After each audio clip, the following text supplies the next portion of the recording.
오늘의 본문 말씀은 욥기 3장 25절입니다. 내가 두려워하는 그것이 내게 임하고 내가 무서워하는 그것이 내 몸에 미쳤구나. 성도 여러분, 요즘 세상 가운데 삶과 영혼이 평안하십니까? 더 쉽게 말하면 요즘 마음 편히 사십니까? 그리고 성도 여러분, 여러분의 영은 항상 성령님과 연결되어 있으십니까? 아니면 자신의 혼과 육에 눌려서 성령님과의 연결이 끊겨 있습니까? 이와 같은 질문과 관련하여 외부 환경으로부터 성도들에게 미치는 영향과 그로 인한 두려움에 대해 성도들이 어떻게 반응하는지를 가지고 네 그룹의 성도를 한번 분류해 보았습니다. 첫째, 주님과 친밀한 연합을 이룬 아주 소수의 성도들은 성령님과 항시 연결되어 교통하며 주님이 주시는 평안 가운데 잘 살 것입니다. 둘째, 성령님과의 연결 상태가 마치 통신이 불량한 라디오 같아서 통신이 연결되었다가 끊어졌다는 성도들입니다. 이는 심령의 평안이 감정의 기복에 따라 변하는 성도라 할 수 있습니다. 그래도 어떤 상황에서도 어떻게 해서든 성령님과 교제하려고 신경을 쓰는 성도들입니다. 셋째, 사회생활 편의상 별소리를 아주 작게 세팅하여 세상의 커다란 소음 때문에 고장난 라디오만도 못한 상태의 성도입니다. 이는 주님보다 세상에 더 큰 관심을 가져서 세속문화에 묶여있고 동시에 세상에서 오는 두려움, 근심, 걱정도 많으며 내면에는 죄의식과 죄책감이 항시 자리 잡고 있는 성도라 할 수 있습니다. 넷째, 사회적 눈치, 사람 눈치 때문에 벨소리를 무궁으로 세팅하여 성도로서 세상 삶을 사는 데 있을 불편함을 제거한 상태입니다.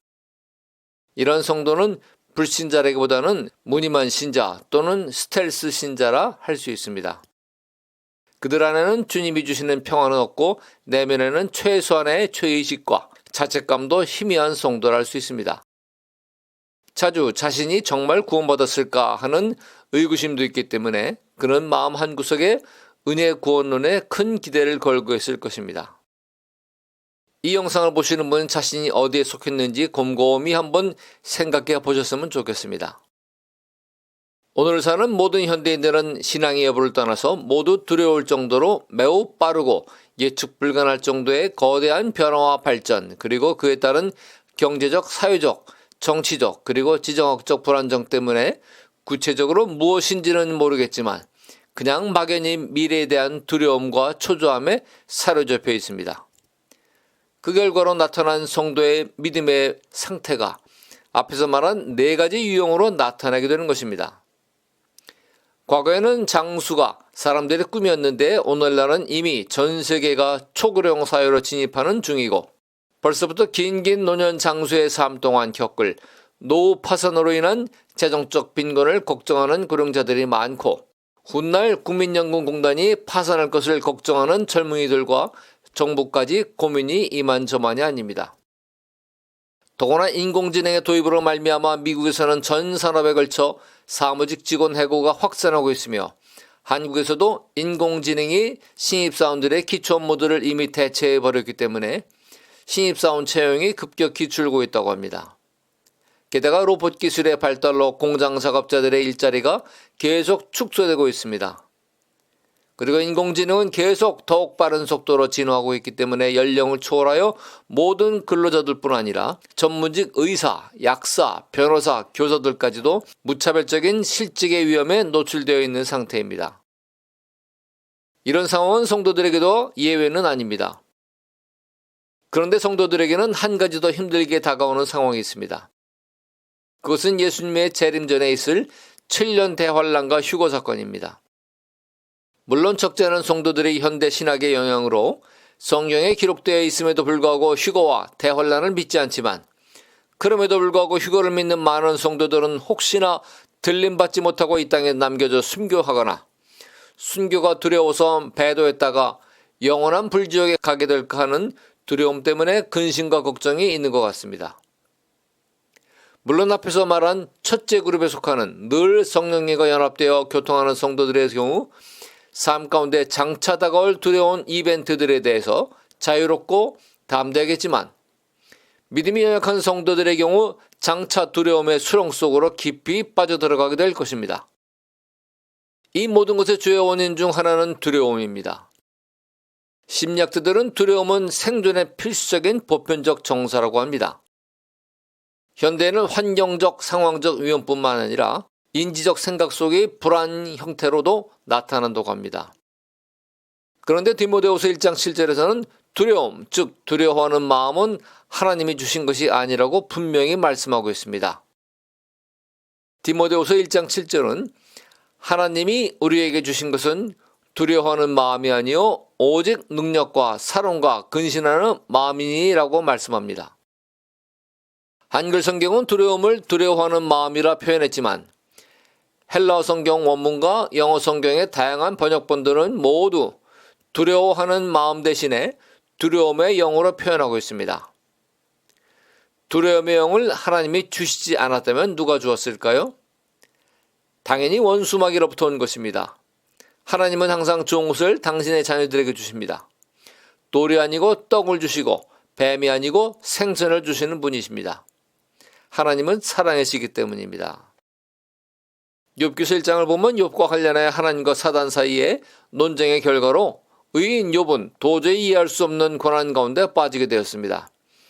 그 고난의 과정 가운데 발생한 각종 사고와 이벤트, 재난들은 전적인 사단의 역사였으며 그때를 이용하여 사단은 두려움의 영을 욥에게 보냈던 것입니다. 그래서 욥은 본문 구절인 욥기 3장 25절에 이런 고백을 합니다. 내가 두려워하는 그것이 내게 임하고 내가 무서워하는 그것이 내 몸에 미쳤구나. 사단은 우리의 마음에 영향을 줍니다. 우리 마음속에 두려움의 영을 보내는 것입니다. 우리의 마음이 그 두려움의 영에 묶이게 되면 결국 그 두려워하는 일들과 상황들이 일어나게 되는 것입니다. 요한복음 13장 2절을 보면 마귀가 벌써 시몬의 아들 가룟 유다의 마음에 예수를 팔려는 생각을 넣었더니라고 기록되어 있습니다. 이때 사단이 가룟 유다의 마음속에 집어넣은 영은 배반의 영과 은 30냥의 예수를 팔려는 탐욕의 영, 그리고 두려움의 영이었습니다. 가룟 유다의 탐욕의 영에 단단히 묶였던 것은 요한복음 12장 1절로 8절에 잘 나타나 있습니다. 6월절 여서전 즉 십자가 달리시기 6일 전에 예수님께서 베다니 나사로 집에 방문했을 때 마리아가 순전한 나드 향유를 예수님 발에 붓고 섬기는 종의 자세로 자기 머리카락을 가지고 그분의 발을 씻었습니다. 그때 가룟 유다는 도리어 꾸짖기를 300데나리온의 향유를 팔아 가난한 자들에게 주지 아니하였느냐 했던 것입니다. 그런데 그 구절은 이렇게 말하면 가난한 자들을 생각함이 아니요 저는 도적이라 돈계를 맞고 거기에 넣는 것을 훔쳐가미라라고 기록하고 있습니다. 가룟 유다는 돈계를 맡은 자라 했기에 그는 모든 생각과 판단의 기준에 돈이었고 그래서 셈이 빠른 자였을 것입니다. 게다가 그는 그 돈계에 든 돈을 훔치는 자라고 기록되어 있습니다. 가룟 유다는 당시 유대교 종교 지도자들과 열심당원들의 예수님과 제자들에 대한 위협과 핍박, 그리고 예수님께서 당신이 십자가에 죽으시고 하늘 아버지께로 돌아가신다는 알쏭달쏭한 말씀을 수차례 들으면서 자신의 앞날에 대한 불안과 두려움을 갖게 되었습니다. 그는 예수님이 유대의 왕이 되실 줄 기대하고 따라다녔는데 그 꿈이 깨어지는 것 같아서 고민하다가 결국 두려움 때문에 제자 신분을 버리고 예수님을 은 30개의 제사장들에게 팔아버리는 배반을 하였습니다. 그는 근본 돈과 권력에 대한 탐욕의 영이 있었던 자였고 거기에 두려움의 영이 들어왔으며 그 짝인 배반의 영도 함께 가룟 유다의 마음을 묶여버린 것입니다. 그리고 결국 그는 죄책감에 시달리다가 자살하고 말았던 것입니다. 이것이 바로 마귀의 전형적인 일입니다. 마귀는 빼앗고 죽이고 멸망시키는 자입니다. 인류 역사상 오늘날처럼 죄악이 관영했던 때는 없었습니다. 죄악과 타락의 진화와 분화, 그것들의 전파와 및 확산 속도도 과학기술의 발달과 함께 상상을 초월하는 속도로 지구를 켜켜이 두껍게 덮고 있기 때문입니다. 더 무서운 것은 영향력 있는 학자들과 언론인들까지 이렇게 타락한 세상의 상태를 뉴노멀이라는 그럴듯한 용어를 만들어내서 극심하게 타락한 현상들을 매우 약화 또는 인권이라는 말로 포장하여 미화시켜서 타락의 기준을 모호하게 만들어버렸습니다. 그래서 이제 도덕을 거론하면 시대착오적 인간으로 취급받는 시대가 되었습니다.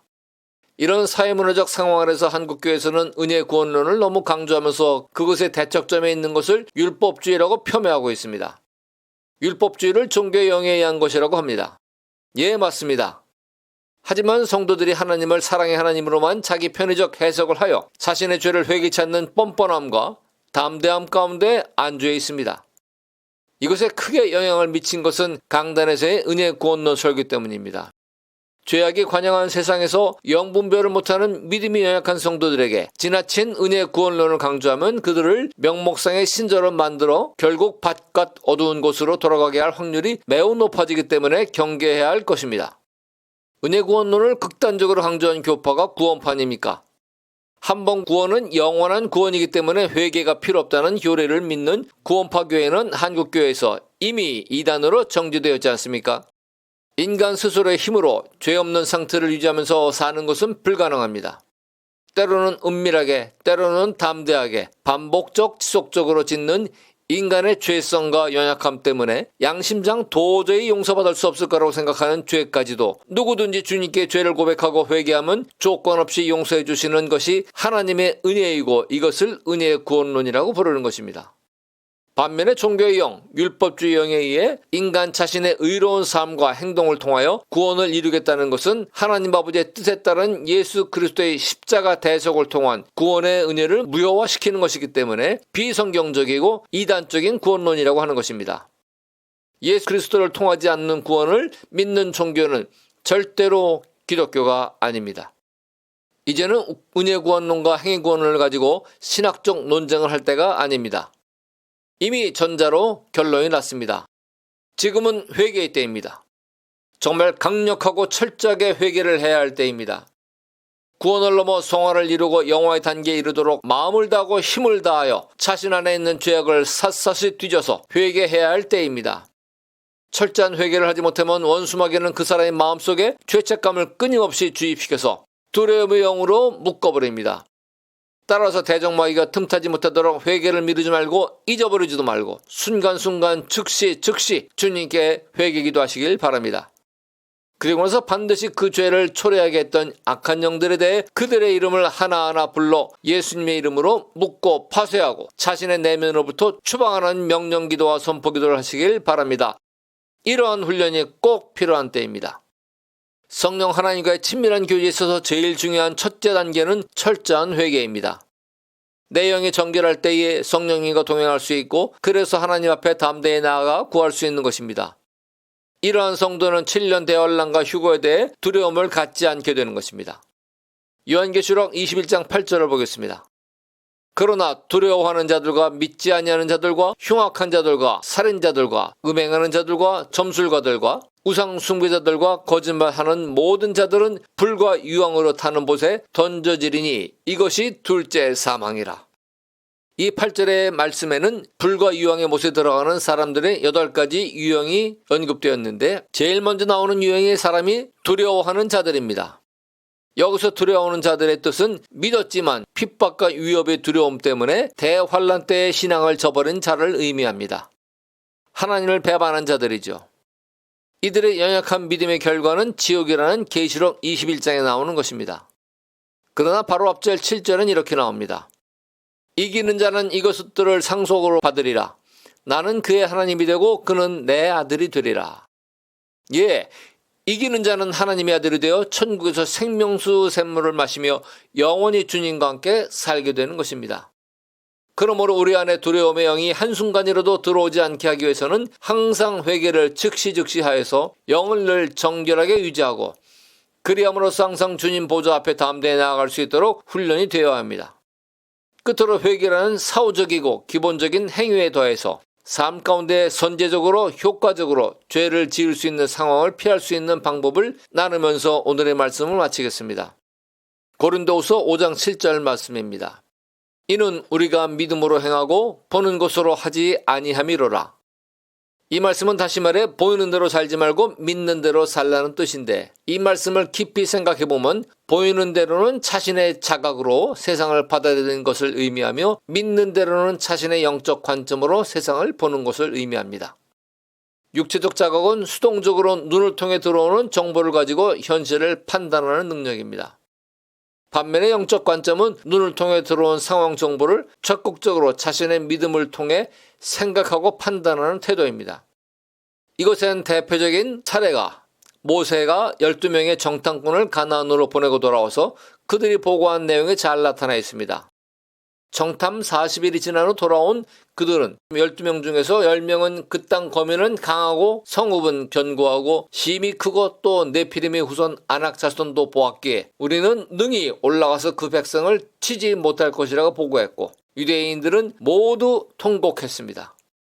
그러나 여호수아와 갈렙 두 사람은 우리가 곧 올라가서 그 땅을 취하자. 능히 이기리라. 여호와께서 우리를 기뻐하시면 우리를 그 땅으로 인도하여 들이시고 그 땅을 우리에게 주시리라. 이는 과연 젖과 꿀이 흐르는 땅이니라 하고 보고한 것입니다. 10명은 보이는 대로 보고했고 2명은 하나님의 약속을 믿는 믿음의 관점, 영적인 관점으로 보고했던 것입니다. 그 결과 이집트에 살다 나온 유대인들 중에서 약속의 땅 가나안에 들어간 사람은 오직 여호수아와 갈렙뿐이었고 10명의 정탐꾼들과 함께 통곡한 백성들은 모두 광야에서 죽고 말았습니다.